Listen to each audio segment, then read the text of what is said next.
रात के गहरे अंधेरे में जब चारों ओर सन्नाटा था और केवल हवा की धीमी धीमी सरसराहट सुनाई दे रही थी, अजय एक पुराने सुनसान हवेली में दाखिल हुआ।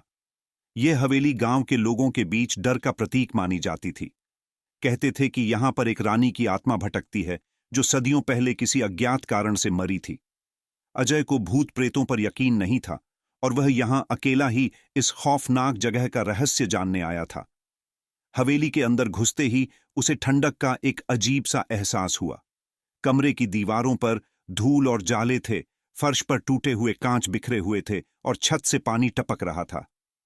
कमरे के कोने में एक पुरानी घड़ी बंद पड़ी थी जिसकी सुइयां रात के ठीक 12 बजे पर रुकी थीं। अचानक हवेली के अंदर से किसी स्त्री की हंसी की आवाज आई। अजय के रोंगटे खड़े हो गए। उसने आवाज के स्रोत का पता लगाने की कोशिश की, पर वो धुंधली सी आवाज चारों ओर से आ रही थी, जैसे उसे हवेली के हर कोने से घेर लिया हो। हिम्मत जुटाकर वह सीढ़ियों से ऊपर चढ़ा। दूसरी मंजिल पर एक बड़ा कमरा था जिसका दरवाजा थोड़ा सा खुला हुआ था। अंदर घुसते ही उसने देखा कि कमरे में एक पुरानी तस्वीर टंगी थी जिसमें एक राजसी वेश में एक रानी दिखाई दे रही थी।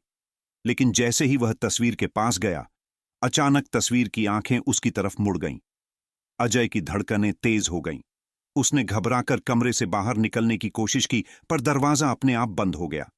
तभी उसे कमरे के कोने में हलचल सी महसूस हुई।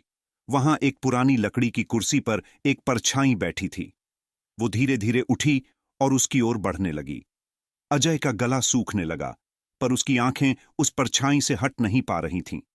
वो परछाई धीरे धीरे करीब आई और अजय के कानों में फुसफुसाते हुए बोली, तुमने मेरी नींद में खलल डाली है, अब तुम यहां से जा नहीं सकते।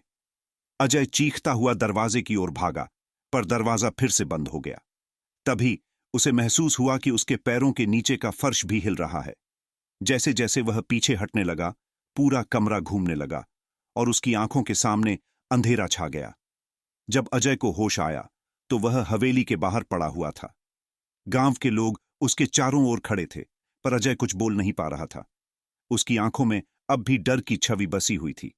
कहते हैं कि उस घटना के बाद अजय का दिमाग स्थिर नहीं रहा और वह हमेशा हमेशा के लिए उस रहस्यमयी हवेली की खौफनाक यादों में खो गया।